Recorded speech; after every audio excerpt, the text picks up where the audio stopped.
I was standing in my own kitchen, watching my daughter-in-law rearrange my furniture like she was decorating for a magazine shoot, when she turned to me with that plastic smile and said the words that would change everything between us forever. "You're not family anymore, Patricia. This is our house now, and you need to start acting like a guest." That's when I realized my son Marcus had been planning this hostile takeover for months, and his wife Stephanie thought she could erase 43 years of my life with a single conversation. But what they didn't know was that I had been building something they could never touch, never steal, and never understand. And by the time I was finished reminding them exactly who owned what, they would learn that some battles are won not with shouting, but with strategy. Before we jump back in, tell us where you're tuning in from, and if this story touches you, make sure you're subscribed, because tomorrow, I've saved something extra special for you. My name is Patricia Ann Caldwell, and at 68 years old, I thought I had seen every kind of betrayal life could serve up. I was wrong. Last Thursday morning started like any other day in the colonial house I had called home for over 4 decades. The same house where I had raised Marcus from a scrappy 8-year-old after his father walked out, where I had scraped together mortgage payments working double shifts at the hospital, where I had celebrated every birthday, graduation, and holiday that mattered. The same house that now felt like a battlefield I was apparently losing without even knowing there was a war. I had been living with Marcus and Stephanie for 6 months, ever since my mild heart episode in February. The doctor said I needed someone nearby, just as a precaution, and Marcus had insisted I move into the guest wing of what used to be my own home. At the time, it seemed reasonable, even sweet. My son wanted to take care of me, and Stephanie had smiled and nodded and said all the right things about family sticking together. I should have known better. I should have seen the signs when she started referring to their kitchen and their living room. I should have paid attention when Marcus stopped asking my opinion about household decisions and started informing me of changes after they were already made. But I was grieving, still processing the shock of my body betraying me for the first time in my life, and I mistook their control for care. I thought I was being looked after. Instead, I was being managed, manipulated, and slowly erased from my own existence. The morning everything came to a head, I had woken up early as usual and padded to the kitchen in my slippers, expecting to find my familiar routine waiting for me. Instead, I found Stephanie standing on a stepladder, taking down the framed photos from the wall above the breakfast nook. Not just any photos, but the ones I had carefully arranged over the years. Pictures of Marcus's high school graduation, his first job, family vacations, and yes, photos of his father before everything went wrong. She was dropping them into a cardboard box labeled Patricia's Things, in her neat, precise handwriting, like I was a deceased relative whose belongings needed to be sorted and stored. I stood there for a moment, watching this woman who had been in my life for barely 3 years dismantling the visual history of my son's childhood, and I felt something cold settle in my stomach. Not anger yet, just a creeping realization that I had been sleepwalking through the last 6 months while they quietly erased me. I cleared my throat, and Stephanie turned around, not startled, not embarrassed, just mildly inconvenienced like I had interrupted her during an important task. She was wearing one of those athleisure outfits that cost more than I used to spend on groceries in a month, her blonde hair pulled back in a perfect ponytail that probably took 30 minutes to achieve that effortless look. Everything about her was calculated, controlled, and completely confident in her right to be rearranging my life. I asked her what she was doing, keeping my voice calm and curious rather than accusatory, because I still believed there might be a reasonable explanation. Maybe she was redecorating as a surprise. Maybe she was cleaning and planned to put everything back. Maybe I was overreacting to something innocent. Stephanie stepped down from the ladder and set the last photo in the box with the kind of care you might use handling evidence in a crime scene, deliberate and final. Then she looked at me with those pale blue eyes that never seemed to hold any real warmth and explained, in the tone you might use with a confused child, that she and Marcus had decided the house needed a more modern aesthetic. The photos were outdated, she said, and didn't match the new direction they wanted for their home. Their home. Not our home. Not my home. Their home. As if I was a tenant whose lease had expired without notice. I pointed out, still trying to stay reasonable, that some of those pictures were irreplaceable memories of Marcus growing up, moments from before she even knew he existed. Surely we could find a compromise, maybe move them to a different wall or display them in a more modern style. I was offering her a bridge, a way for both of us to feel heard and respected. Instead, she built a wall. That's when she said it. The line that cut through every pretense and revealed exactly what this conversation was really about. She set down the box, crossed her arms and looked at me like I was a problem that had been bothering her for months. Her voice was steady, almost gentle, which somehow made the words hit harder than if she had been screaming. "You're not family anymore, Patricia. This is our house now, and you need to start acting like a guest. A temporary guest who has overstayed her welcome and needs to start making other arrangements.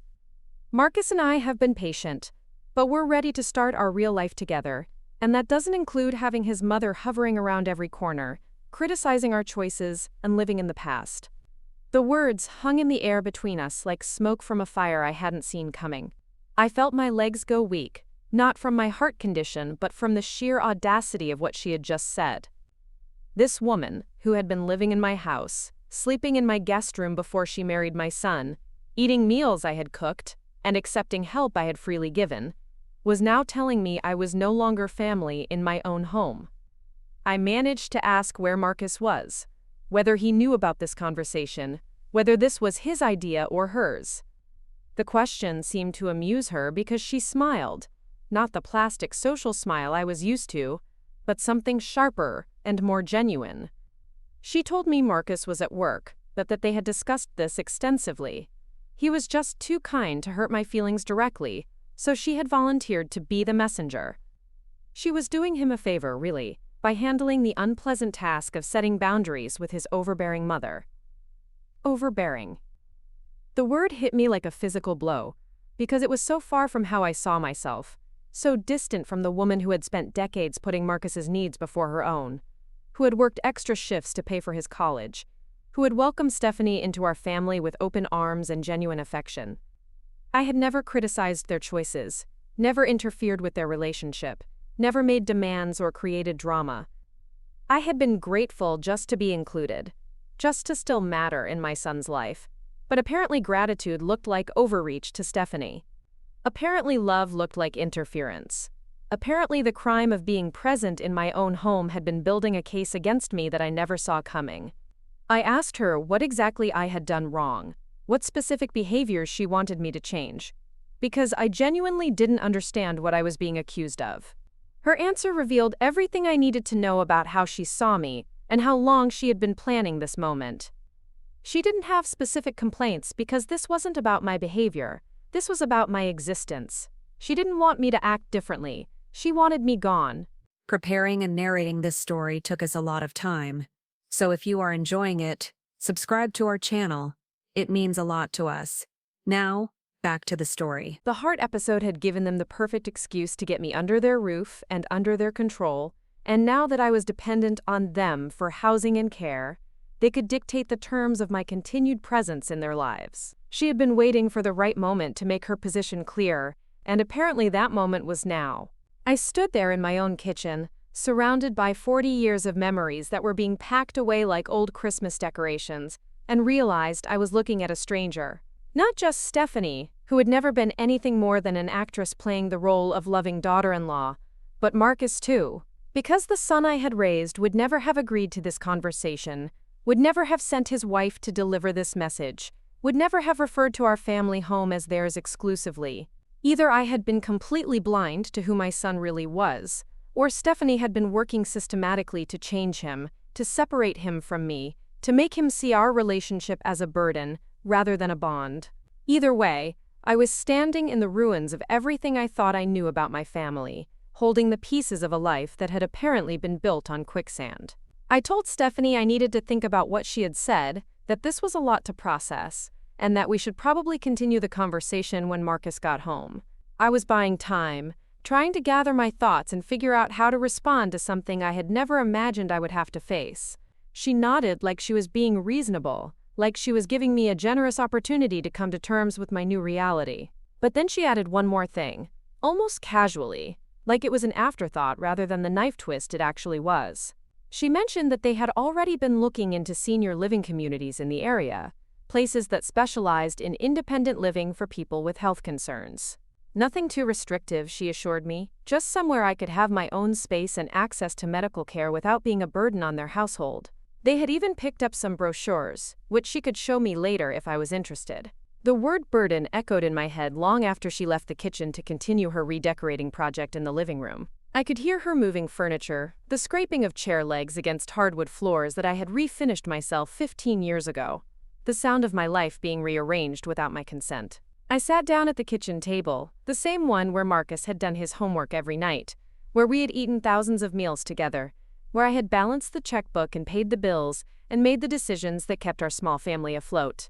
And I realized that this wasn't just about Stephanie wanting me gone, this was about power, control, and the systematic erasure of my role in Marcus's life. She wanted him all to herself, wanted to be the only woman who mattered to him, wanted to rewrite their story so that it began when they met, and everything before that was just inconvenient history. I was the inconvenient history. I was the evidence that Marcus had a life and an identity before her, that he had been shaped by someone else's love and sacrifice. But what Stephanie didn't understand, what she couldn't possibly have known from her comfortable middle-class background and her easy path through life, was that women like me don't just disappear quietly. We don't pack ourselves away in labeled boxes and fade into the background because someone else decides we're no longer necessary. We fight. And when we fight to win. I spent the rest of that morning sitting at my kitchen table, not moving, not cleaning, not doing any of the small tasks that usually filled my days. Instead, I was thinking, planning, and remembering exactly what I was made of. By the time I heard Marcus's car in the driveway that evening, I had made several decisions that would change everything for all of us. But I didn't say a word about my conversation with Stephanie when he walked through the door. I just smiled, asked about his day, and served dinner like nothing had happened. Because if Stephanie wanted to play games, I was going to show her what a real player looked like. If she thought she could manipulate my son against me, I was going to demonstrate exactly why that was a mistake. And if she believed that telling me I wasn't family anymore would make me disappear, she was about to learn that some family bonds can't be broken by words, threats, or even betrayal. The war she had started that morning was about to become the fight of her life. But unlike her, I wasn't going to announce my strategy in advance. I was just going to execute it, quietly, methodically, and completely. And by the time she realized what was happening, it would be far too late for her to stop me. That night, after Marcus and Stephanie had gone to bed, I sat in my room with a notebook and started making lists. Not packing lists or moving plans, but strategy lists. Lists of assets, legal documents, relationships, and resources that they didn't know about, couldn't access, and couldn't control. Lists of every favor I was owed, every connection I had maintained, every piece of leverage I had accumulated over nearly 7 decades of being underestimated by people who thought they were smarter than me. I had been a nurse for 35 years before I retired, which meant I was used to making life and death decisions under pressure, managing crisis situations, and working with people who thought they knew better than I did. I had raised a child alone through his teenage years, which meant I was used to outmaneuvering someone who thought they could outsmart me. I had survived poverty, divorce, illness, and loss, which meant I was used to finding strength in places other people didn't know existed.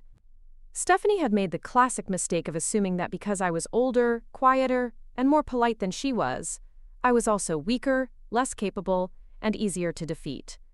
She had confused kindness with weakness, generosity with desperation, and love with dependence.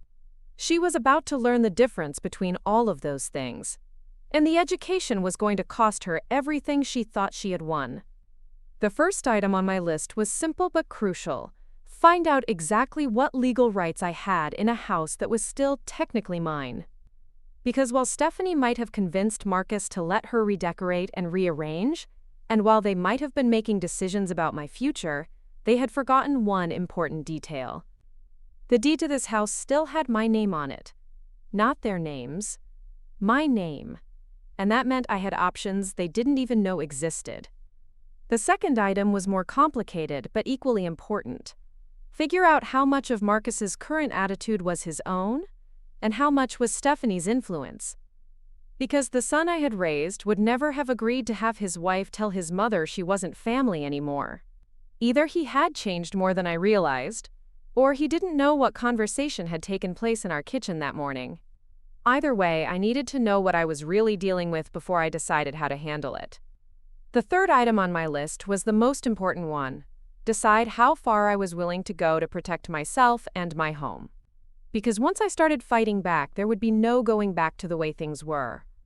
Once I reminded Stephanie, who actually owned this house, our relationship would be permanently changed. Once I showed Marcus that his wife was trying to manipulate him into betraying his own mother, his marriage might be permanently damaged. I had to be sure I was ready for those consequences, ready to risk everything I had left of my family in order to save what was left of my dignity and independence. I had to be sure that the alternative, accepting Stephanie's terms and fading quietly into whatever senior living facility she had chosen for me, was actually worse than the potential fallout from fighting back. It didn't take me long to decide. I had spent 6 months watching them slowly take over my house, my routine, and my relationship with my son. I had tried to be accommodating, tried to be grateful, tried to be the kind of houseguest who didn't cause problems. And where had that gotten me? A cardboard box, labeled with my name, and a conversation about senior living communities. If being polite and cooperative had led to being told I wasn't family anymore, then maybe it was time to try a different approach. Maybe it was time to remind everyone involved that cooperation goes both ways, that respect has to be earned rather than demanded, and that some people are much more dangerous when they're quiet than when they're loud. I closed the notebook, tucked it under my mattress, and went to sleep for the first time in months, without worrying about being too much trouble, making too much noise, or taking up too much space. Because tomorrow, I was going to start taking up exactly as much space as I was entitled to. And if that made anyone uncomfortable, they were welcome to find somewhere else to live. The next morning, I woke up with the kind of clarity that comes from finally knowing exactly what you're fighting for and exactly how you plan to win. I made my coffee, read the newspaper, and waited for Stephanie to start her daily routine of rearranging my life without my permission. But this time, I was going to be ready for her. This time, when she tried to tell me what I could and couldn't do in my own house, I was going to remind her of a few facts she seemed to have forgotten, starting with the most important fact of all. This was still my house, no matter what she chose to call it. And I was still the woman who had built a life here, raised a family here, and survived everything life had thrown at me for the past 4 decades. I was still Patricia Ann Caldwell, and I was about to show everyone what that name really meant. The first test came sooner than I expected. I was sitting at the kitchen table, drinking my second cup of coffee and making notes in my day planner, when Stephanie breezed into the room wearing her workout clothes and carrying her yoga mat. She glanced at me sitting in what she obviously considered her space and frowned slightly, like my presence was disrupting her morning routine. She opened the refrigerator and started pulling out ingredients for one of her elaborate smoothies, the kind that required 5 different types of expensive fruit and 3 different protein powders. As she worked, she started talking about her day, but not to me. She was talking to herself, or maybe to an invisible audience, describing her plans to meet her sister for lunch and then spend the afternoon shopping for new throw pillows for the living room. The throw pillows I had selected and purchased just last year, which she had apparently decided needed to be replaced as part of her modernization project. She didn't ask my opinion about the pillows. She didn't even acknowledge that I was in the room until she needed to reach around me to get to the blender, and then she sighed dramatically like I was an obstacle in her path. That's when I decided to conduct my first small experiment in reclaiming my territory.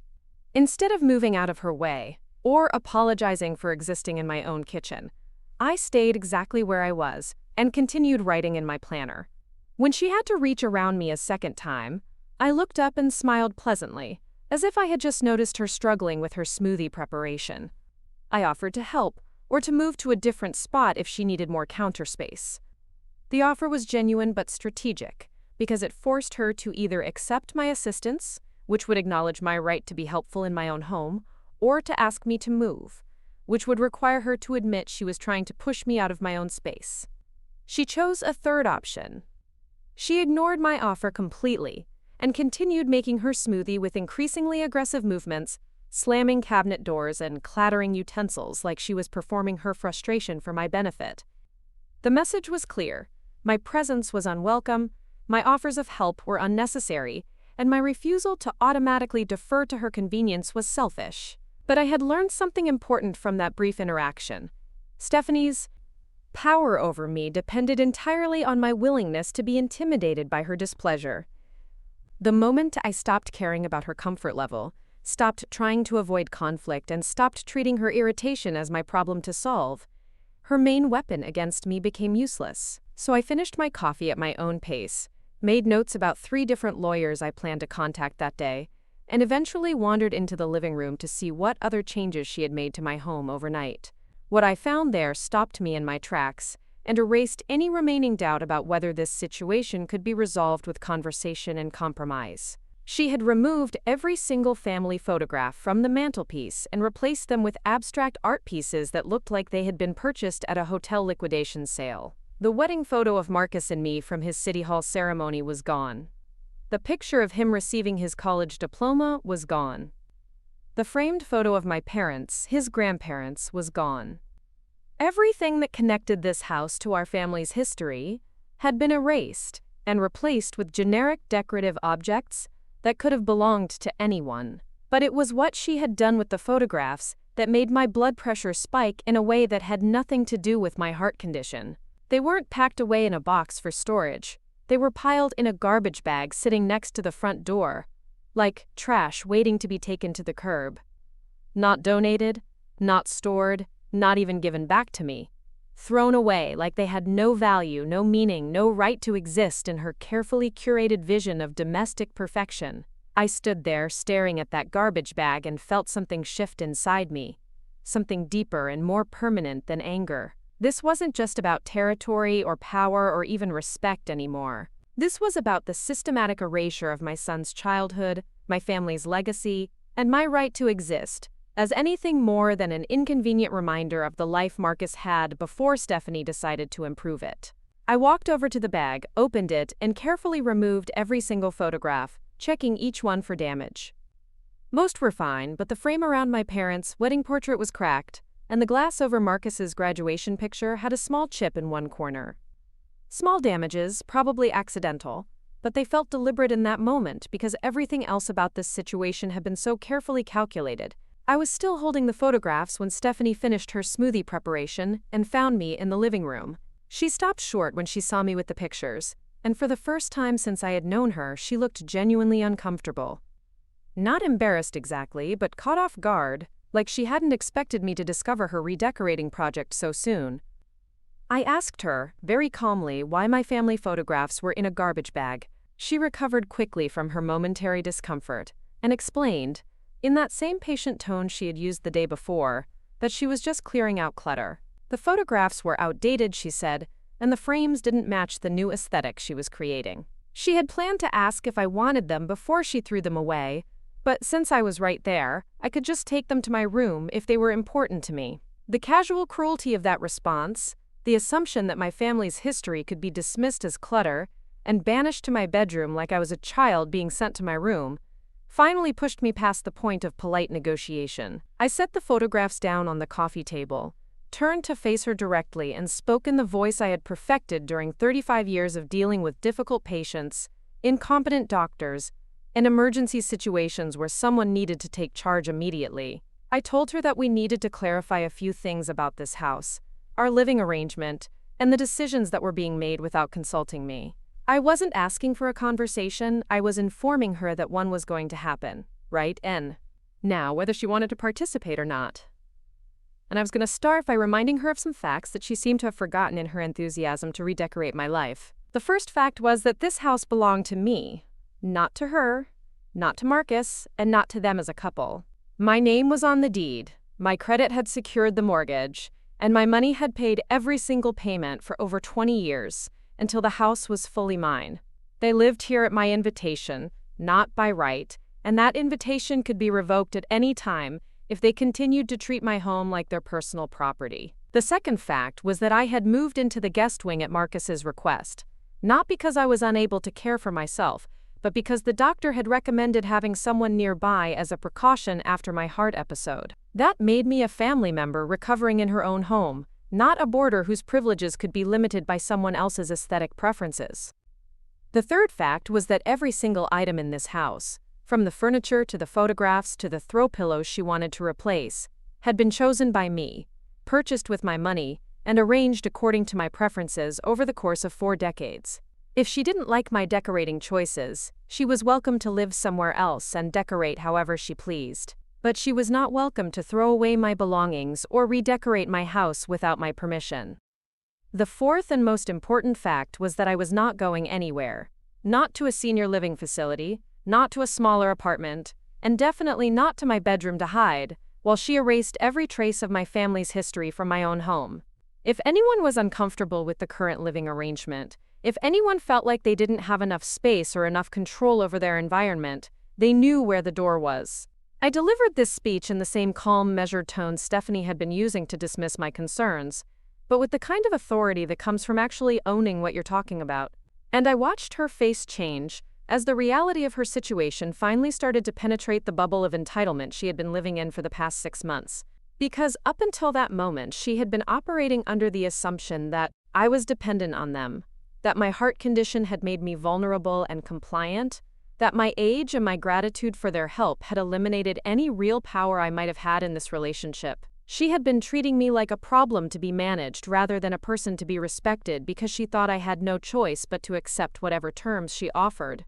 But now she was looking at a woman who clearly did have choices, who understood exactly what her legal rights were, and who was not nearly as grateful for their help as she had appeared to be. She was looking at someone who had been quietly assessing the situation for months, someone who had been holding her tongue not out of weakness but out of strategy, and someone who was fully prepared to use every advantage she possessed to protect herself. The silence stretched between us for what felt like several minutes, though it was probably only seconds. I could see her mentally recalibrating, trying to figure out how to respond to this version of me she hadn't met before. The sweet, accommodating, slightly helpless mother-in-law she thought she had been managing was nowhere to be found. In her place was someone who looked remarkably like the woman who had raised Marcus alone, who had worked her way through nursing school while supporting a child, who had survived everything life had thrown at her by being tougher than anyone expected. Finally, Stephanie found her voice, though it was pitched higher than usual and missing some of its usual confidence. She said that she hadn't meant to overstep, that she was just trying to make the house feel more like home for all of us, and that she hoped we could work together to find a solution that made everyone comfortable. It was a strategic retreat, an attempt to reframe her redecoration project as a collaborative effort rather than a hostile takeover. But it was too little, too late, because I had already seen who she really was and what she really thought of me. I had already heard her tell me I wasn't family anymore. I had already found my belongings in a garbage bag, waiting to be thrown away. I told her I appreciated her willingness to cooperate, but that going forward, any changes to the house would need my approval since it was my house. Any decisions about my belongings would need my input, since they were my belongings. And any discussions about my future living arrangements would include me as an equal participant, not as a problem to be solved by other people. She nodded and agreed, but I could see the resentment simmering behind her eyes, the barely contained frustration of someone who had thought she was in control and was just discovering she wasn't. She had expected this conversation to end with me apologizing for causing trouble and promising to be more accommodating. Instead, it was ending with her being forced to acknowledge my authority in my own home. But I knew this wasn't over. I had won the first battle by establishing the legal and practical realities of our situation, but Stephanie wasn't the kind of person who accepted defeat gracefully. She was going to regroup, strategize, and come back with a different approach. She was going to try to turn Marcus against me, try to convince him that I was being unreasonable and difficult, try to make my life so uncomfortable that I would choose to leave rather than continue fighting. What she didn't know was that I had been expecting this escalation all along. I had been preparing for it since the morning she told me I wasn't family anymore. And I was ready for whatever came next because I finally understood that this wasn't just about living arrangements or decorating choices. This was about whether I was going to spend my remaining years being treated like an unwanted burden, or like the matriarch of a family I had built with my own hands. The answer to that question was simple. I was Patricia Ann Caldwell. I owned this house, I had raised this family, and I had survived every challenge life had thrown at me for 68 years. If Stephanie wanted to test me, if she wanted to see what I was really made of, she was welcome to try. But she was going to learn the same lesson that everyone else who had underestimated me had learned over the years. I was a lot stronger than I looked, a lot smarter than I acted, and a lot more dangerous than anyone expected. And this was my house. That evening, when Marcus came home from his job at the accounting firm, I was waiting for him in the den, with a glass of his favorite bourbon and a stack of documents I had spent the afternoon retrieving from my filing cabinet. The same filing cabinet Stephanie had been eyeing for weeks, probably wondering what important papers I kept locked away from their prying eyes.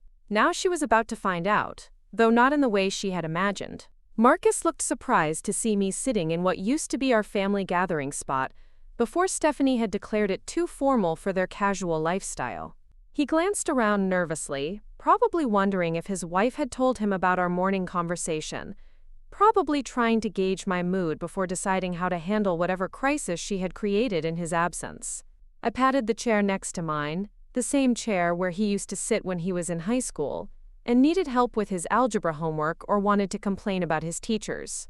He hesitated for a moment, clearly torn between his desire to avoid conflict and his curiosity about what I might have to say. Finally, habit won over caution, and he settled into the familiar spot with the wariness of a man who knew he was about to have a conversation he didn't want to have.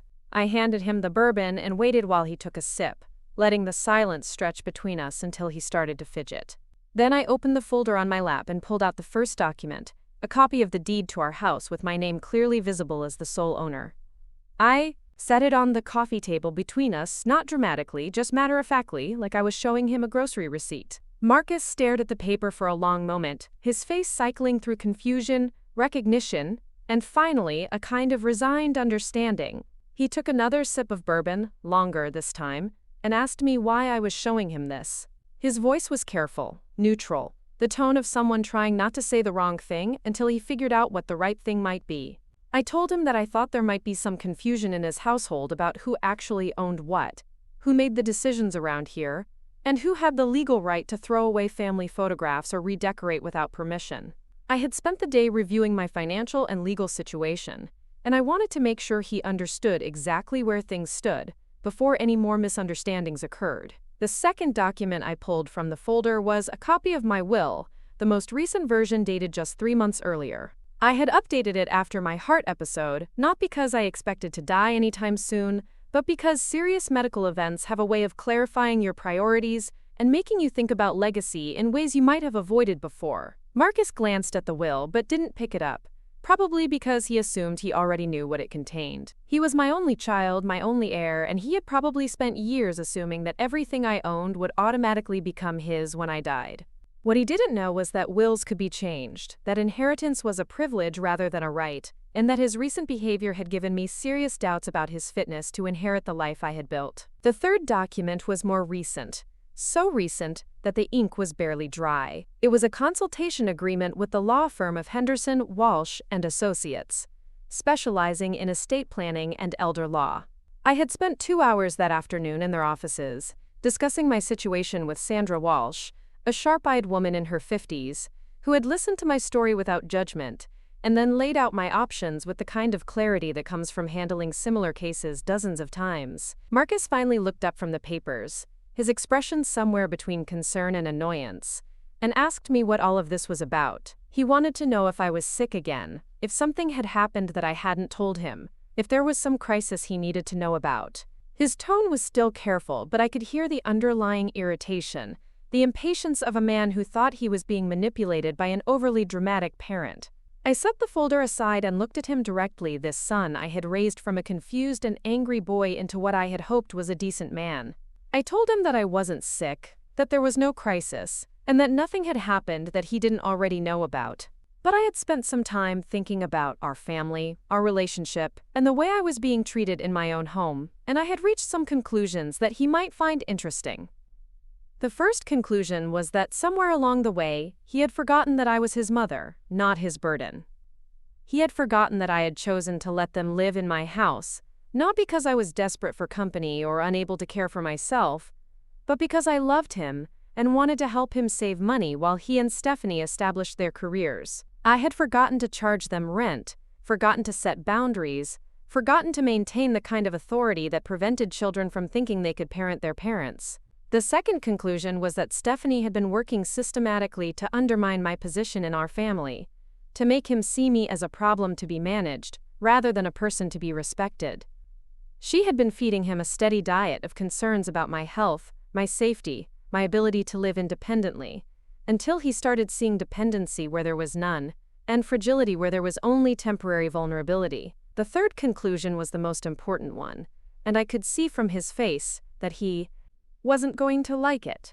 I told him that if he wanted to continue living in my house, if he wanted to continue benefiting from my generosity and support, he was going to have to choose between his wife's campaign to erase me and his relationship with the woman who had raised him.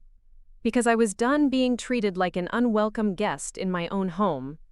Marcus set down his bourbon glass and ran his hands through his hair, a gesture I remembered from his teenage years, when he was trying to process information he didn't want to accept. He asked me what Stephanie had done, what specific incident had triggered this conversation, whether we had fought about something he should know about. So I told him. I told him about finding my family photographs in a garbage bag, about being informed that I was no longer family, about the suggestion that I needed to find alternative living arrangements so they could start their real life together. I told him about the senior living brochures, the redecoration project, and the systematic removal of everything that connected our house to our family's history. I watched his face as I talked, looking for signs of surprise, outrage, or at least concern about the way his wife was treating his mother. What I saw instead was discomfort, resignation, and the kind of guilty recognition that suggested he knew more about these conversations than he had let on. He wasn't shocked by Stephanie's behavior because he had already heard her complaints about me, had already discussed the possibility of finding me alternative housing, had already agreed that my presence in their home was becoming inconvenient. When I finished talking, Marcus was quiet for a long time, staring at the documents on the coffee table, like they might provide him with an escape route from this conversation. Finally, he looked up at me with the expression of someone who was about to say something he knew would hurt, but felt he had to say anyway. He told me that Stephanie was just trying to help, that she was concerned about my health and safety, that she wanted what was best for everyone involved. He said that maybe she hadn't expressed herself very well, but her heart was in the right place.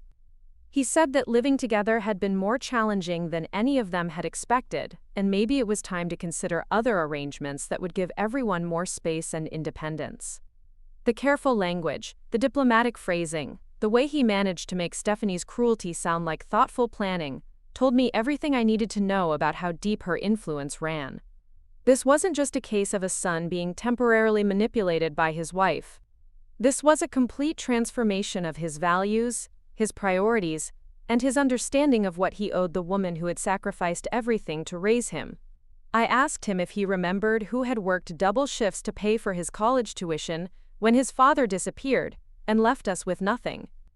I asked him if he remembered who had sat up all night when he had pneumonia at age 12, who had driven him to baseball practice every Tuesday and Thursday for 4 years, who had co-signed his student loans when no bank would approve them based on his credit alone. I asked him if he remembered who had given him a place to live when he lost his first job, who had helped him buy his first car, who had welcomed Stephanie into our family, even though she had never made any effort to understand or appreciate the life we had built together before she arrived. Marcus had the grace to look ashamed as I recited this history, but shame wasn't the same as understanding, and understanding wasn't the same as change. He mumbled something about being grateful for everything I had done, about knowing how much I had sacrificed, about wanting to take care of me the way I had taken care of him. But then he circled back to Stephanie's talking points, explaining that taking care of me meant making sure I was safe, that I had access to medical care, that I wasn't isolated or struggling with tasks that were becoming too difficult for me to manage alone. He painted a picture of me as a frail, declining woman who needed protection from her own stubbornness, who was too proud to admit she needed help, who would benefit from the social interaction and medical oversight that a good senior living community could provide.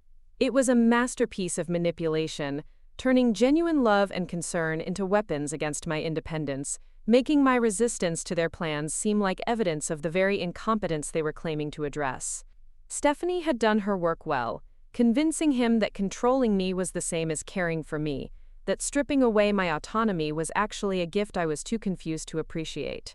I let him finish his speech, nodding occasionally like I was considering his points, giving him the space to reveal exactly how thoroughly his wife had reprogrammed his understanding of our relationship. Then I picked up the consultation agreement with the law firm and set it directly in front of him, making sure he could see Sandra Walsh's signature and the date of our meeting. I told him that I had spent the afternoon discussing my legal options with people who specialized in cases like mine, people who dealt every day with families where adult children tried to take control of their parents' lives and assets under the guise of providing care. I had learned some interesting things about my rights, about the protections available to homeowners in my situation, and about the legal consequences of elder abuse, even when it was disguised as concern. The first thing I had learned was that as long as I was mentally competent, which multiple doctors and a formal cognitive assessment had confirmed I was, no one could force me to leave my home or sign away my decision-making authority, no matter how much they worried about my safety or independence. The second thing was that attempting to manipulate, coerce, or defraud an elderly person out of their property or assets was a serious crime, one that could result in both criminal charges and civil liability. The third thing, and this was the one that made Marcus's face go pale, was that inheritance was not guaranteed. Children who abused, neglected, or exploited their elderly parents could be disinherited completely, legally and permanently, regardless of what previous wills or family expectations might have suggested. I watched him absorb this information, watched him realize that all of his assumptions about his future financial security were based on my continued goodwill, rather than any legal obligation on my part. I watched him understand that treating me like a burden rather than a benefactor might have consequences he had never considered. Marcus reached for his bourbon glass, realized it was empty, and set it back down with the shaky precision of someone whose hands weren't entirely steady. He asked me, very quietly, if I was threatening to disinherit him, if this whole conversation was some kind of ultimatum designed to force him to choose between his wife and his mother. I told him that I wasn't threatening anything, just clarifying the reality of our situation for everyone involved. He was free to make whatever choices he felt were best for his life and his marriage.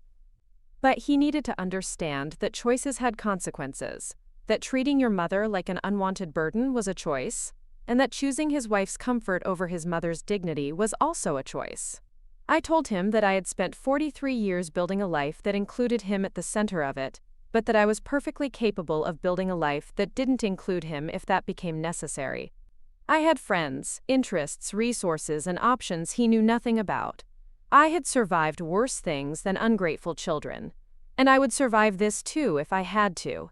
But I also told him that I would much rather find a way for all of us to live together respectfully, with clear boundaries and mutual consideration for everyone's needs and preferences.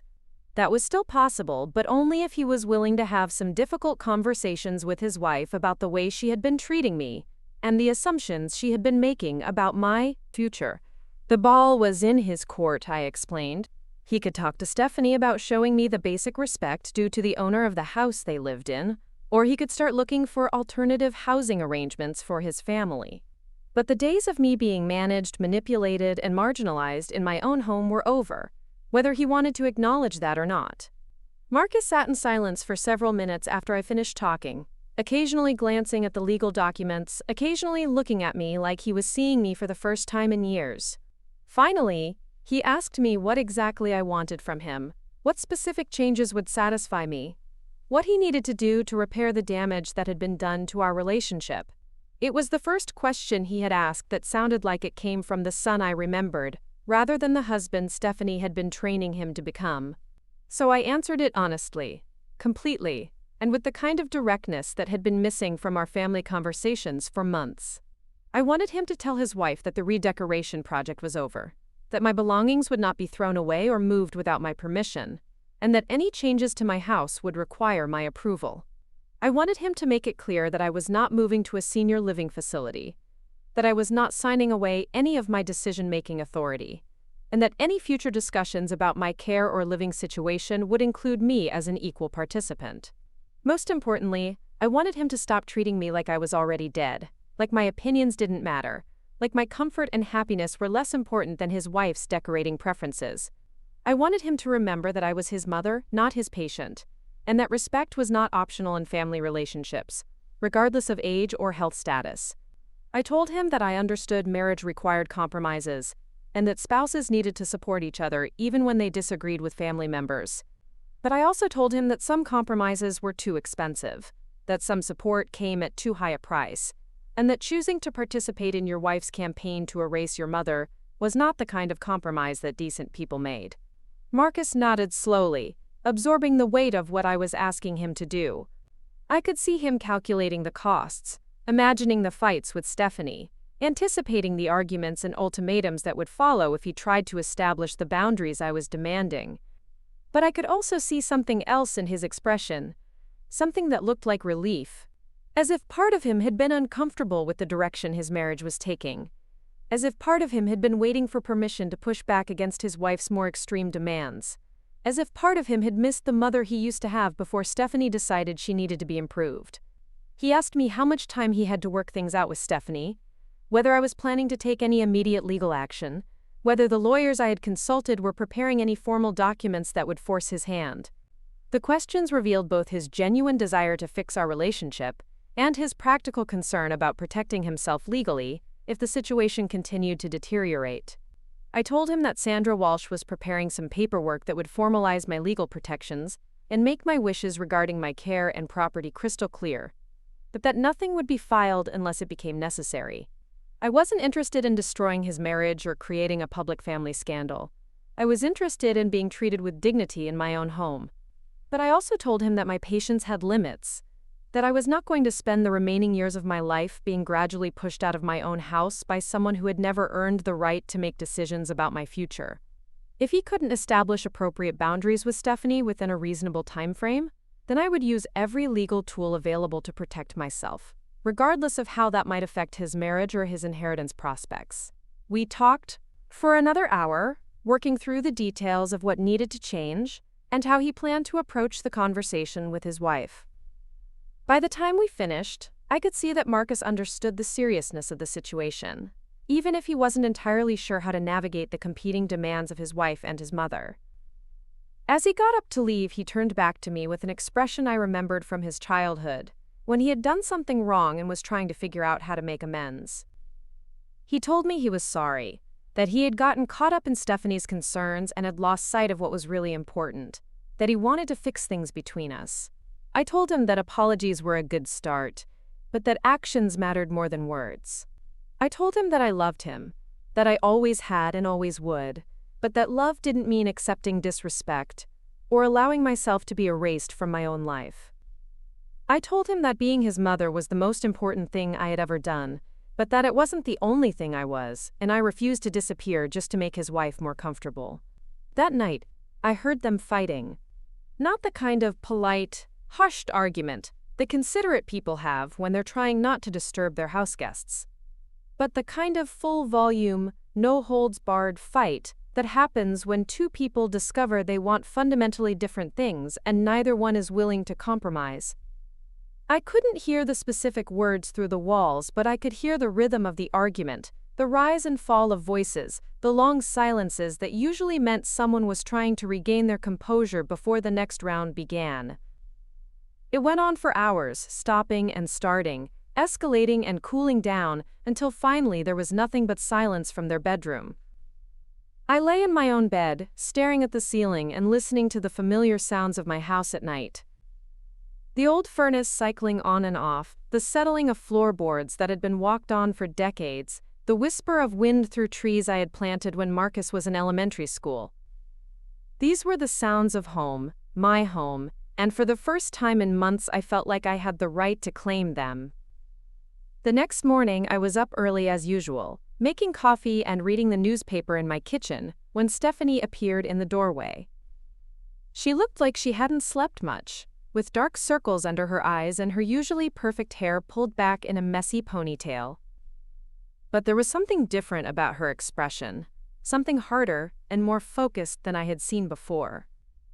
She poured herself a cup of coffee and sat down across from me at the table, not bothering with her usual performance of busy efficiency. Instead, she looked at me directly, with the kind of cold assessment you might give a business competitor you were preparing to destroy. She told me that she and Marcus had talked, that they had discussed my concerns and my legal consultation, and that they understood I felt I had been treated unfairly. She said they wanted to work together to find a solution that would make everyone more comfortable, and she hoped we could approach the problem as adults who wanted the best for everyone involved. It was a masterful opening, acknowledging my complaints without accepting responsibility for them, expressing willingness to cooperate while maintaining her position as an equal negotiator rather than someone who owed me an apology. She was treating me like a business problem to be solved, rather than a family member who deserved respect, but she was doing it with enough diplomatic language to make her contempt sound like collaboration. I set down my newspaper and gave her the same direct look she was giving me. Then I told her that I was glad she wanted to work together, because I had some very specific ideas about how we could improve our living situation. Starting with the immediate return of all my family photographs to their original locations, the restoration of my belongings to their proper places, and a clear understanding that my house would be decorated according to my preferences, not hers. Stephanie's composure slipped just slightly, a tightening around her eyes that suggested she had expected this conversation to go very differently. She had probably planned to offer me some minor concessions in exchange for accepting major limitations on my authority, to make me feel like I was winning while she continued to control the important decisions. Instead, I was treating her like exactly what she was. Someone who lived in my house at my discretion, someone whose comfort was secondary to mine, someone whose opinions about my home and my life were welcome when requested, but irrelevant when not. She asked me if I really thought it was reasonable to expect them to live surrounded by outdated decorations and old photographs that didn't reflect their taste or their lifestyle. She pointed out that they were young adults trying to build a life together, and that they deserved to feel comfortable in their own home. I reminded her that this wasn't their home. This was my home, where they lived as my guests, and that guests who didn't like their accommodations were always free to find housing that better suited their preferences. I told her that if my decorating style was so offensive to her sensibilities, I would be happy to help her and Marcus find an apartment they could afford on their combined salaries. The offer was genuine but pointed, because we both knew that their comfortable lifestyle depended on living rent-free in my house, that the money they were saving was allowing Stephanie to work part-time while she pursued her graduate degree, and that finding comparable housing would require significant lifestyle adjustments they had shown no inclination to make. Stephanie's mask slipped a little further, revealing the anger she had been working so hard to control. She told me that she had tried to be patient with my adjustment issues, that she understood it was difficult for elderly people to accept changes, but that she wasn't going to spend her marriage walking on eggshells around someone who refused to accept reality. The phrase adjustment issues was particularly insulting, suggesting that my objections to being erased from my own home were psychological problems rather than legitimate grievances. The reference to elderly people was designed to make me feel like my age disqualified me from having valid opinions about my own life. And the accusation that I was refusing to accept reality was a classic manipulation tactic, suggesting that the reality she preferred was the only legitimate one. But I had spent too many years dealing with people who thought they could intimidate me with condescension and fake concern to be rattled by Stephanie's amateur psychological warfare. Instead, I smiled at her with the kind of patience I had learned to cultivate during decades of dealing with difficult patients and their families. I told her that I appreciated her concern about my adjustment to reality, but that my reality was quite clear. I was a homeowner, she was not. I was the legal decision-maker for this property, she was not. I was the person whose name appeared on deeds, and insurance policies, and tax records, she was not. If anyone was having trouble accepting reality, it wasn't me. I also told her that I had no intention of spending my remaining years walking on eggshells around someone who thought marriage to my son gave her the right to redesign my life. If she found my presence in my own home inconvenient, if she felt constrained by having to consider my feelings and preferences, then she was welcome to create her own home where she could make all the decisions without interference from the woman who had raised her husband. The conversation continued for another 20 minutes, but the fundamental positions had been established. Stephanie wanted me to accept a subordinate role in my own home, to defer to her vision of how our family should function, and to gradually fade into the background until I could be moved elsewhere without causing too much disruption. I wanted her to accept that she was living in my house on my terms, that major decisions would be made by me, and that her comfort was important but not more important than mine. By the time Marcus came downstairs for breakfast, the battle lines were clearly drawn. Stephanie had tried negotiation, manipulation, and intimidation, and I had countered each approach with calm firmness and legal reality. She now understood that I was not going to be managed, controlled, or gradually eliminated from my own life, no matter how reasonable she tried to make her demands sound. Marcus looked back and forth between us, clearly hoping that we had worked everything out overnight, and that he wouldn't have to choose sides in an ongoing conflict. What he found instead were two women who had reached completely incompatible conclusions about how our household should function, and who were both looking to him to declare which vision of reality he was prepared to support. I poured him a cup of coffee and told him that Stephanie and I had been discussing the changes we talked about the night before, and that I was looking forward to seeing my photographs back on the mantelpiece and my belongings returned to their proper places. I said it pleasantly, as if we were discussing routine household maintenance, rather than the fundamental power structure of our family. Stephanie added that she hoped we could all be flexible and considerate as we worked through these adjustments, and that she was sure we could find solutions that honored everyone's needs and preferences. She said it with the kind of diplomatic smile that made her sound reasonable while committing to absolutely nothing. Marcus drank his coffee and nodded at both of us, clearly trying to buy time while he figured out how to navigate between his wife's expectations and his mother's ultimatums. But the decision had already been made for him by the conversation he and I had the night before, by the legal realities I had shared with him, and by the consequences that would follow if he chose his wife's comfort over his mother's dignity. He might not have been ready to admit it yet, but Marcus was about to learn the same lesson his wife was learning, that some battles cannot be won through negotiation, manipulation, or emotional pressure. Sometimes the person with the most legal power and the least to lose is simply going to get their way, regardless of how unfair that might seem to everyone else involved. And in this particular battle, that person was me. The standoff lasted exactly 3 days. 3 days of Marcus trying to find a middle ground that didn't exist. Of Stephanie alternating between cold politeness and barely contained fury. And of me going about my normal routine while everyone else tiptoed around the house like they were walking through a minefield. On the third morning, I woke up to find boxes in the hallway outside their bedroom, and I knew the decision had finally been made. Marcus appeared in the kitchen while I was having my morning coffee, looking like he hadn't slept in weeks. His hair was disheveled, his shirt was wrinkled, and he had the defeated expression of a man who had spent too many hours arguing about things he couldn't change. He poured himself coffee with shaking hands and sat down across from me without making eye contact. He told me that he and Stephanie had decided to move out, that they had found a rental house across town that would be available at the end of the month. He said it like he was announcing a business decision rather than the dissolution of our living arrangement, keeping his voice carefully neutral to avoid betraying which one of them had actually made the choice. I asked him if this was what he wanted, or if this was Stephanie's ultimatum, because there was a significant difference between the two scenarios. If he genuinely believed that separate living arrangements would be better for everyone, then I would support his decision and help him make the transition as smooth as possible. But if Stephanie had forced him to choose between his wife and his mother, then we had a different kind of problem that wouldn't be solved by him moving out.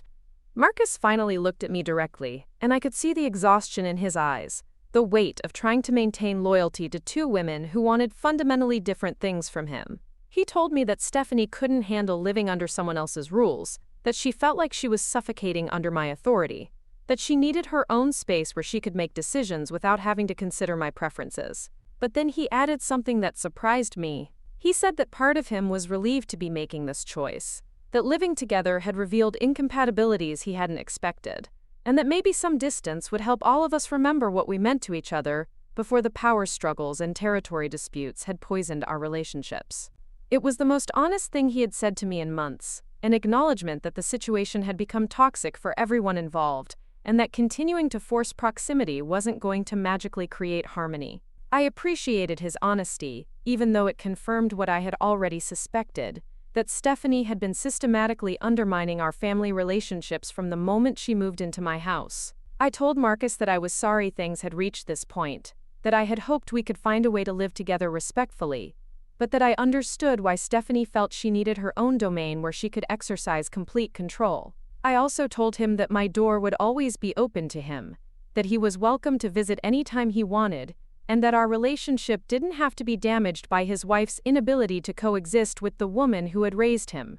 But I also made it clear that certain things were not negotiable, regardless of where he chose to live. I would not be visiting their new house until Stephanie apologized for telling me I wasn't family, and for throwing my belongings in the garbage. I would not be attending family events where I was expected to pretend that her behavior had been acceptable, and I would not be contributing financially to their new household expenses, since they had made it clear that my generosity came with too many strings attached. Marcus nodded like he had expected these conditions, though I could see him mentally calculating the financial impact of losing free housing and the various forms of support I had been providing without them even realizing it. The grocery money I never asked them to contribute, the utility bills I paid without complaint, the occasional car repairs and medical expenses I had covered because I wanted to help them get established. He asked me if I would consider changing my will back to its original form once they moved out, once the immediate tensions were resolved, and we had time to rebuild our relationship on healthier terms. The question revealed both his continued expectation that he would inherit everything I owned, and his awareness that his recent behavior had jeopardized that inheritance. I told him that my will would reflect the state of our relationship at the time of my death, whenever that might be. If he wanted to ensure that he was remembered generously, then he needed to treat me generously, while I was still alive to appreciate it. Inheritance was earned through decades of love and respect, not owed because of biological connection. The conversation was interrupted by Stephanie appearing in the kitchen doorway, dressed for her morning workout but clearly more interested in monitoring our discussion than in exercising. She had probably been listening from the hallway, trying to gauge whether Marcus was sticking to whatever agreement they had reached about how to handle this transition. She announced that she had contacted the moving company and scheduled the truck for Saturday morning, giving us less than a week to complete their exodus from my house. The timeline was aggressive, clearly designed to prevent second thoughts or extended negotiations about the terms of their departure. She also informed me that she would need to use my kitchen that afternoon to prepare food for her book club, since she had committed to hosting before they had decided to move. The request was phrased like a courtesy but delivered like an expectation, as if my kitchen was still available for her use until the moment she officially moved out. I told her that would be fine, but that she would need to clean up completely afterward and return everything to exactly the way she found it. I also mentioned that since this would be her last time using my kitchen, she might want to take photographs of any recipes or cooking techniques she wanted to remember, because she wouldn't be welcome to return for reference purposes. The comment was delivered with perfect politeness but unmistakable finality, a reminder that once she left my house, she would be leaving permanently. Stephanie's eyes narrowed slightly, but she managed to maintain her composed expression as she agreed to my terms. Over the following days, I watched them pack their belongings with a mixture of relief and sadness. Relief because the constant tension and power struggles would finally end. Sadness because this was not how I had envisioned my relationship with my son's wife developing.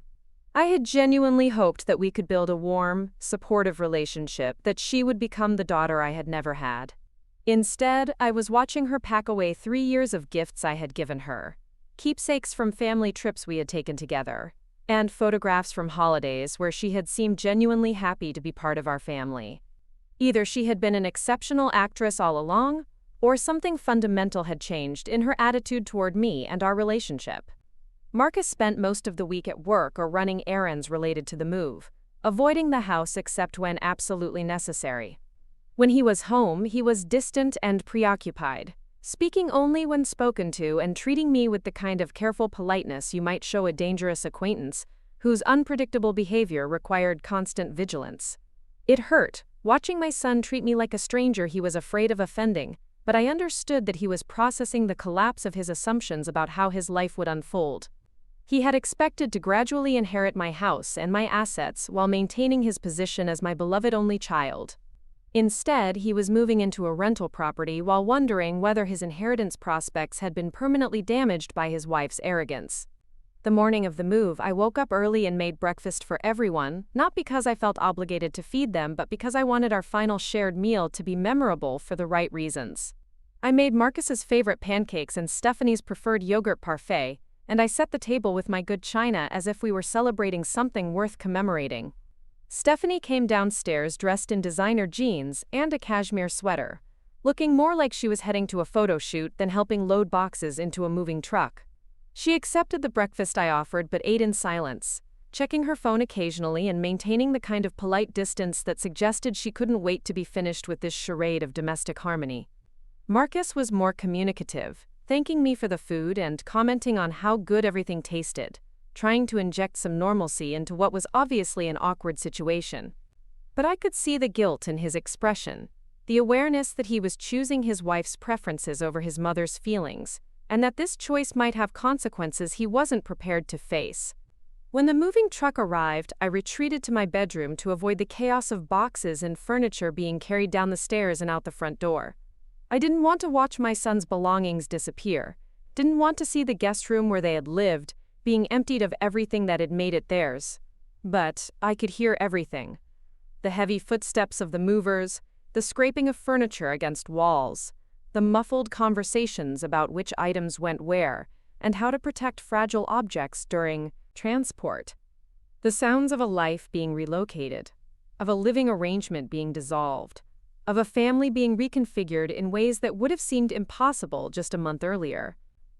Around noon, Marcus knocked on my bedroom door and asked if I wanted to say goodbye before they left.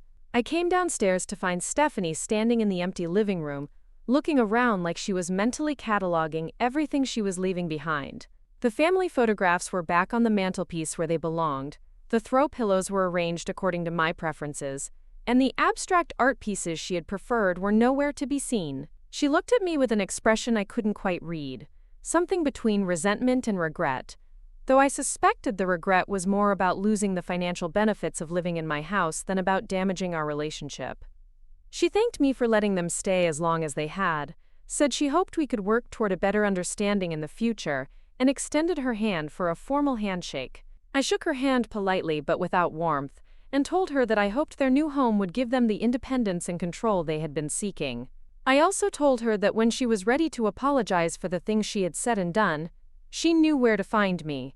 Until then, I wished her well but didn't expect to see much of her. Stephanie's composed mask slipped just slightly at the mention of an apology, suggesting that she still didn't believe she had done anything wrong, that she still saw herself as the victim of my unreasonable demands rather than the instigator of our conflict. But she recovered quickly, smiled tightly, and headed toward the door where the moving truck was waiting. Marcus lingered after she left, clearly struggling with how to end this chapter of our relationship. He told me he loved me, that he was grateful for everything I had done for him, and that he hoped we could repair the damage that had been done to our relationship. He asked if he could call me in a few days, once they were settled in their new place, to talk about how we wanted to handle holidays and family events going forward. I hugged him goodbye, longer and tighter than I had in months, and told him that I loved him too. I also told him that love required respect, that respect required boundaries, and that healthy relationships required both people to feel valued and heard. If he could remember those principles, then we would be fine. If he couldn't, then we would have ongoing problems that no amount of affection could solve. After the moving truck disappeared down the street, I walked through my house slowly, room by room, reclaiming the spaces that had been occupied by other people's preferences and priorities for the better part of a year. The guest room where they had slept, the bathroom where Stephanie had stored her expensive skincare products, the kitchen where she had attempted to establish dominion over my cooking and meal planning. Everything was exactly as it should be, arranged according to my taste and filled with my belongings and my memories. But the house felt different, quieter and more peaceful, as if a source of constant background stress had suddenly been eliminated. For the first time in months, I could walk through my own home without wondering whose mood I might be affecting, whose plans I might be disrupting, whose vision of domestic perfection I might be compromising. That evening, I called Margaret and invited her over for dinner. I told her about the week's events, about the conversations with Marcus and the confrontation with Stephanie, about the move and the conditions I had established for future contact. Margaret listened without judgment, occasionally nodding or asking clarifying questions, but mostly just letting me process the emotional complexity of watching my son choose his wife over his mother.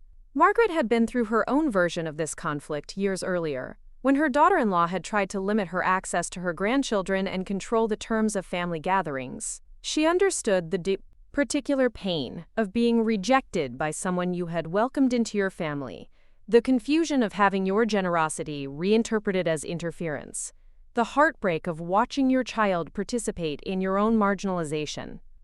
She also understood the strength it took to establish boundaries when everyone around you was pressuring you to be more accommodating, more understanding, more willing to sacrifice your own comfort for the sake of family harmony. She told me that she was proud of how I had handled the situation, that I had been both firm and fair, and that my willingness to let them leave rather than continue fighting had probably saved my relationship with Marcus from permanent damage. Margaret stayed until nearly midnight, and we talked about everything from family dynamics to legal strategies to the challenge of maintaining dignity when younger people assume that age equals irrelevance. By the time she left, I felt more centered and confident than I had in months, assured that I had made the right choices even though they had been difficult ones. The next few weeks passed quietly, with a routine that felt both familiar and new. I woke up when I wanted to wake up, ate breakfast at my own pace, and spent my days reading, gardening, and catching up with friends I hadn't seen much of, while Marcus and Stephanie were living with me. I rediscovered the pleasure of having control over my environment, of making decisions without having to consider anyone else's preferences, of being the undisputed authority in my own home. Marcus called twice during that period, brief conversations where he asked about my health and told me about their new house and how Stephanie was adjusting to having her own space.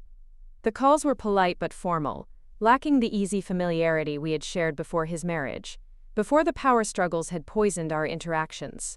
I could tell that he was waiting for me to make the first move toward reconciliation, to reach out with an invitation or a gesture that would signal my willingness to forget the unpleasantness and resume our previous relationship, but I was waiting for something different. Evidence that he understood what had gone wrong, that he recognized his role in allowing our relationship to deteriorate, and that he was prepared to establish the kind of boundaries that would prevent similar conflicts in the future. 3 weeks after they moved out, Stephanie called me directly. I was so surprised to see her name on my caller ID that I almost didn't answer, but curiosity won over caution, and I picked up the phone. Her voice was different than I remembered, less confident and more tentative, as if she wasn't sure how I would receive her call. She told me that she had been thinking about our last conversation, about the things I had said about apologies, and working toward better understanding. She said that she wanted to meet for coffee to discuss our relationship and see if there was a way forward that would work for everyone involved. I was skeptical of her motives, but intrigued by the possibility that she might be ready to acknowledge the damage she had caused and take responsibility for her behavior. I agreed to meet her at a neutral location, a coffee shop downtown that neither of us frequented, where we could have a private conversation without the weight of history that surrounded interactions in my house. 2 days later, I arrived at the coffee shop 15 minutes early and chose a table in the back corner where we would have privacy but where I could also see the entrance. Stephanie arrived exactly on time, looking more subdued than I had ever seen her, dressed in simple clothes without her usual attention to fashion and presentation. She ordered a plain coffee instead of her usual elaborate specialty drink, and sat down across from me with the careful posture of someone who was trying to appear humble without actually feeling humble. She thanked me for agreeing to meet with her, and said that she had been doing a lot of thinking since they moved out. Then she began what was clearly a prepared speech, delivered in the tone of someone who had practiced the words but wasn't entirely convinced of their truth. She said that she realized she had been insensitive to my feelings, that she had been focused on creating her ideal home environment without considering that it was my home first, and that my preferences should have taken priority. She said that she regretted the way she had handled the situation with my family photographs, that she should have talked to me before making any changes, and that she understood why I had been hurt by finding them in a garbage bag. She said that her comment about me not being family anymore had been cruel and unfair, and that she wanted to take it back. It was a reasonable apology, covering the major points of conflict between us and acknowledging specific behaviors that had been inappropriate. But something about the delivery felt hollow, calculated rather than genuine, as if she was saying what she thought I wanted to hear, rather than expressing authentic remorse for the pain she had caused.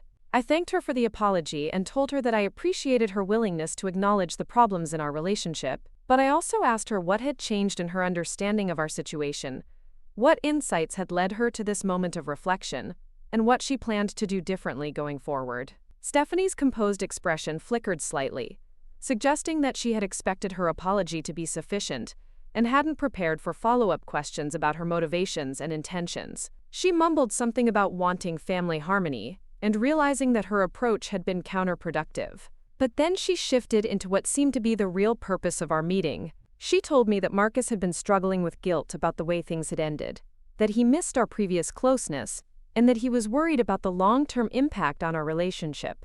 She said that she wanted to find a way for all of us to move forward, to rebuild trust, and create new traditions that would work for our changed circumstances. The phrasing was telling, focusing on Marcus's emotional state rather than her own responsibility for creating the situation that had hurt him.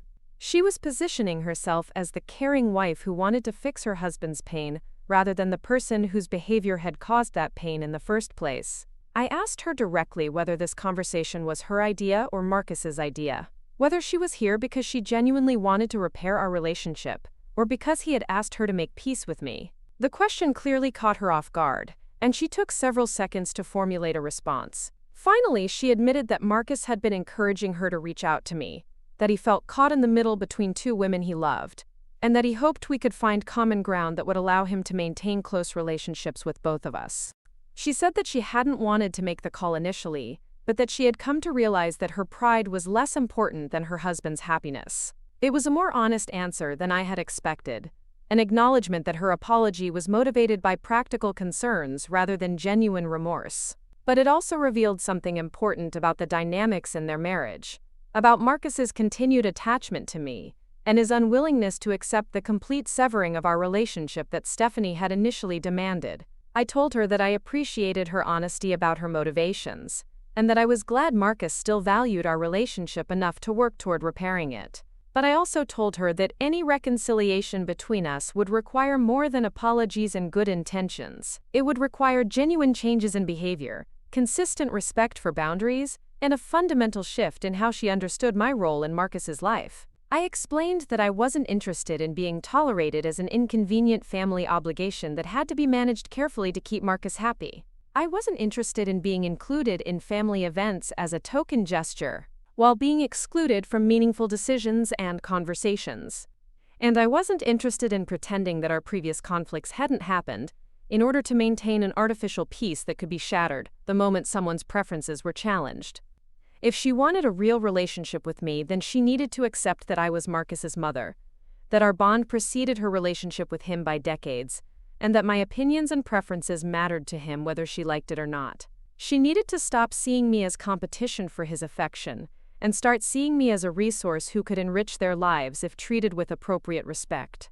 Stephanie listened to this speech with a kind of careful attention that suggested she was taking notes for future reference, rather than absorbing the emotional content of what I was saying. When I finished talking, she nodded thoughtfully and said that she understood my conditions and was willing to work within them. But then she asked if I would be willing to make some accommodations as well, to recognize that their marriage required privacy and independence, and to avoid interfering with decisions that primarily affected their household rather than mine. She wanted assurance that I wouldn't use my financial leverage or emotional influence with Marcus to undermine her position in their marriage. It was a fair request, actually, an acknowledgement that healthy relationships required boundaries on both sides, and that my power in the family dynamic could be misused just as easily as hers could be. I told her that I had no interest in interfering with their marriage or controlling their household decisions, that I wanted Marcus to be happy even if his choices weren't what I would have chosen for him. But I also told her that respect and influence were earned through consistent behavior over time, and that if she wanted to be the primary voice in Marcus's ear, she needed to prove that her advice was wise, her judgment was sound, and her love for him was stronger than her desire to control him. If she could do that, then she wouldn't need to worry about competition from his mother. We talked for another hour, negotiating the terms of our tentative peace treaty and establishing ground rules for future interactions. By the time we left the coffee shop, we had reached an understanding that felt more like a diplomatic agreement between former enemies than a genuine reconciliation. But it was a starting point for something that might eventually become more authentic. 2 months later, Marcus called to invite me to their housewarming party. A small gathering of friends and family to celebrate their new home and their first successful months of independent living. The invitation was extended with genuine warmth, the first time in over a year that he had sounded truly happy to be talking to me. I accepted the invitation and spent considerable time choosing an appropriate gift, something that would acknowledge their achievement without being so expensive that it created obligation or guilt. I settled on a beautiful cutting board made from local wood, engraved with their names and the date they moved into their house. Practical, personal, and proportionate to the occasion. The party was exactly what I had expected.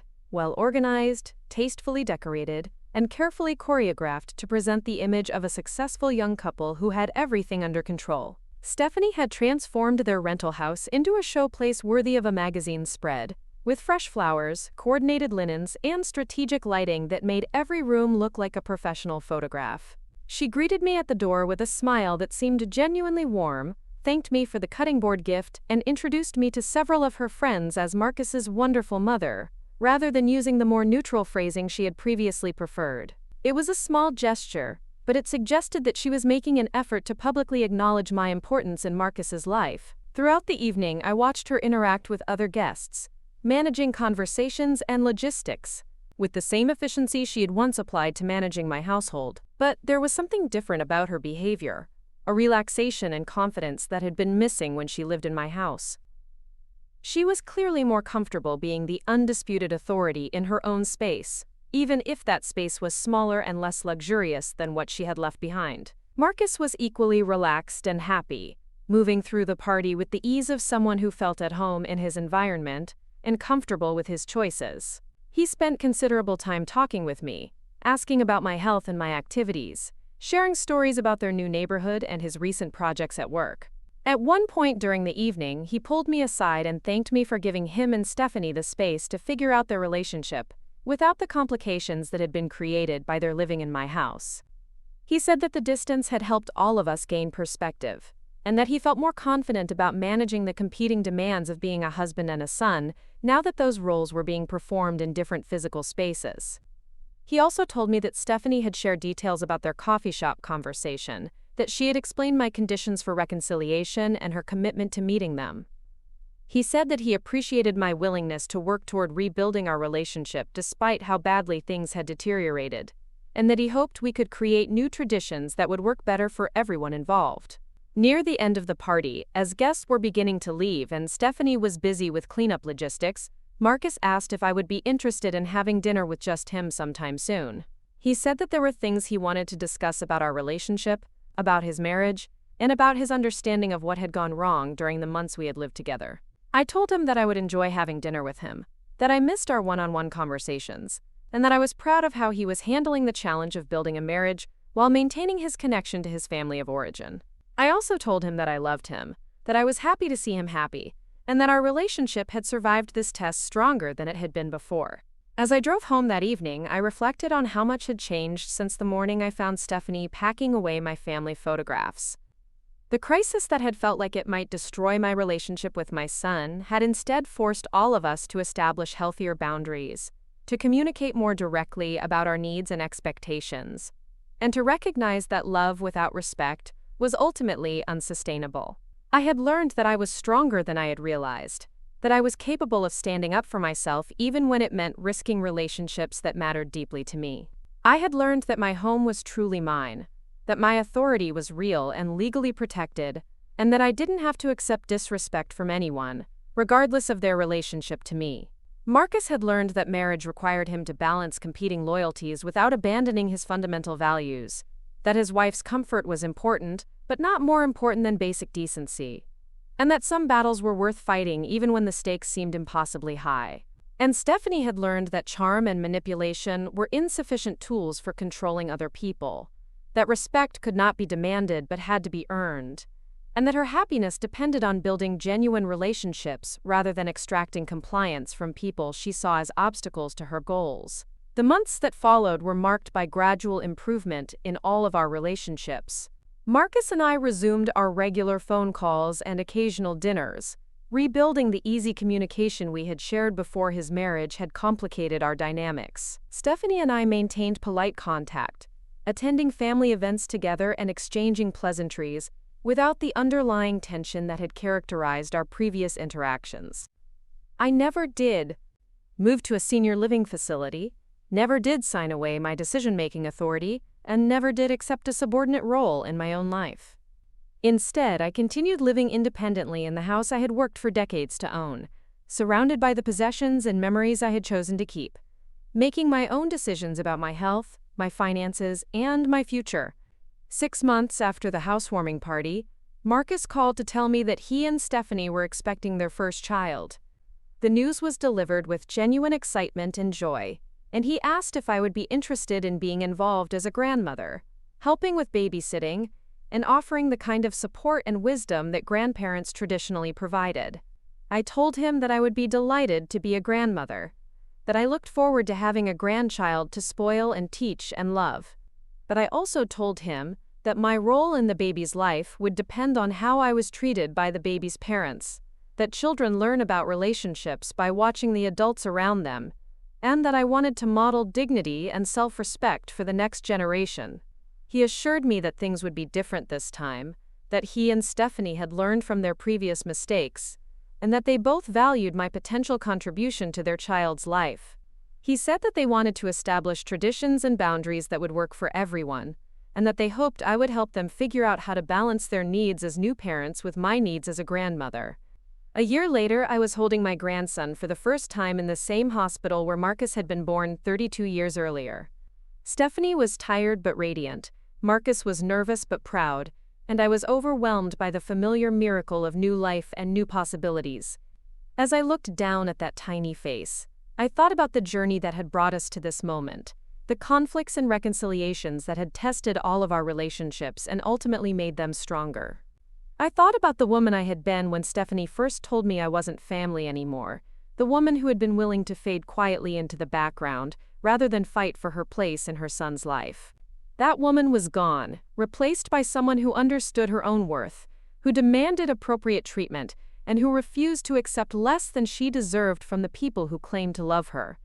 Someone who had learned that being family meant more than sharing blood or living under the same roof, that it meant treating each other with dignity and respect, even when disagreements arose. As I handed the baby back to his parents and prepared to leave them to begin their new life as a family of 3, I knew that the battles I had fought had been worth every difficult moment. Not because I had won, exactly, but because I had refused to disappear quietly when someone decided I was inconvenient. I had reminded everyone who knew me, including myself, that Patricia Ann Caldwell was not going anywhere until she was good and ready to go. And when that time eventually came, it would be on my terms, surrounded by people who valued me, in the home I had built with my own hands and my own strength. Until then, I would continue to live fully, love deeply, and stand firmly on the foundation I had spent a lifetime creating. Because some things are too important to surrender, no matter what anyone else might prefer. Up next, you've got 2 more standout stories right on your screen. If this one hit the mark, you won't want to pass these up. Just click and check them out.